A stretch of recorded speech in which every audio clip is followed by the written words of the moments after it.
Bakit? You got another achievement? Congrats agad! You're trending, Lilia! Huh? I'm trending?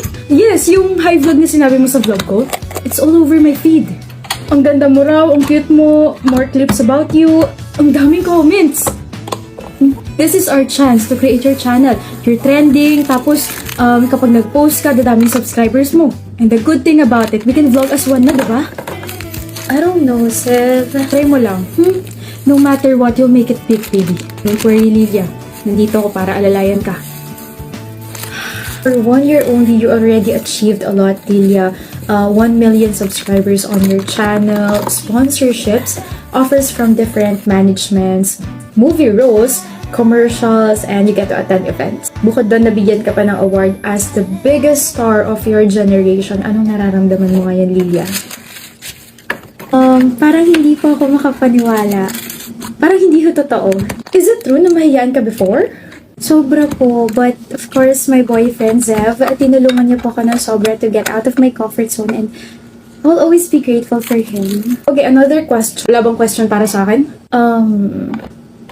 Zev, Buisit na media to. Tara na nga, Lilia. I'm sorry. Tara na! Yeah. I'm so sorry. Zev, hindi tama yung ginawa mo kanina. Tao naman ako, di ba? Ha? Ay, bakit parang multo ako rin kanina? Okay, alam ko naman na plus one mo lang ako dun sa event na yun, pero they should be thankful dahil umattend ako ron. Hello? Ako to si Zev Corpus, one of the biggest influencers ngayong generation na to. Tinanong ka rin nila, di ba? Kinausap ka nila. Yes, they asked me. Pero it's all about you again. Never sila nagtanong tungkol sa akin. Main character mo naman, B? Zev, Ano? Bisit na buhay to. Saan ka pupunta? sa may casual event. Di ba sabi ko, huwag ka na pumunta? Zev, nangako na ako. Ba sabi ko nung nakaraan, hindi ka na pupunta sa mga events kapag hindi ako invited. Bumalik ka sa kwarto, magpalit ka ron. Zev! Ako ang naglagay dyan sa'yo, kaya ako masusunod sa lahat. Kita na ako sa kondo. Oo, magkikita tayo bukas. Huwag mo ko masyado mamiss, ha? Diyan ka pala. Saan ka galing? Mga umpisahan. Nga pala, nag-withdraw ka na naman ba tapos ginamit mo na naman ba sa sugal? Stress ako eh, tsaka saan mo nalaman yan? Kahit yung mga photos mo, habang nagsusugal at saka may kaakbay kang babae. Shh, gusto ko na lang magpahinga. Si Zev ka ba ba? Ano? Ano ba nangyayari sa'yo? Puro ka dada! Mayabang ka na. Bakit? Bakit mas marami ka ng sponsorships, mas maraming pera, brands, commercials, photoshoots, at iba pa. Ganyan ka namasta? Hoy babae, kung hindi kita kinumbinsi na gumawa ng channel, anino pa rin kita hanggang ngayon. Walang-wala ka pa rin hanggang ngayon. Alam mo, Lilia, sana nga hindi na kita kinumbinsi. Sana nanatili ka na lang na girlfriend kung walang kwenta, walang talent at mahihain kasi sa totoo lang, ibagay ang ganyang buhay na yan sa'yo. Hindi mo deserve yan.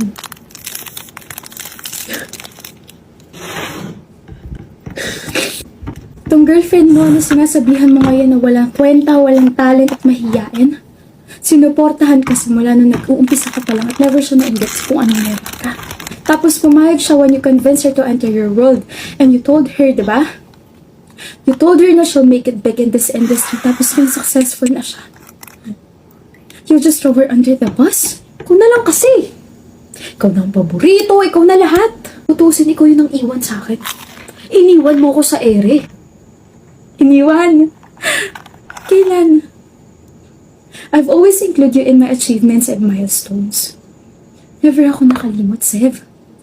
Never kitang kinalimutan. Kahit ayaw na sa'yo ng mga directors, brands, organizers dahil sa pagbabago mo, dahil nag-stick ka na sa bad publicity mo, I always find time to convince them to include you in the list kasi naniniwala pa rin ako na ikaw pa rin yung Zev na down to earth. Ikaw pa rin yung Zev na mahal ko.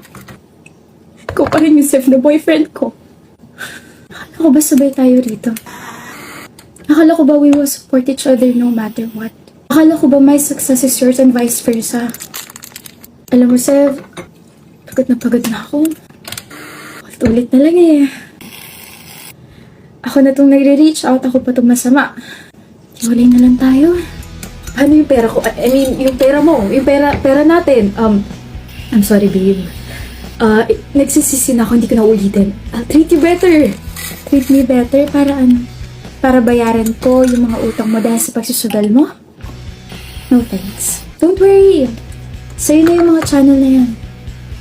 Kainin mo hanggang sa mabusog ka. Lilia! Okay, para hindi ka mahirapan, ngayon pa lang sasabihin ko na huwag ka na magmakaawa, huwag ka na makipagbalikan kasi yes, I am grateful for you pero hindi na kita tatanggapin. Kasi pagod na ako sa panloloko mo and sa pagsusugal mo.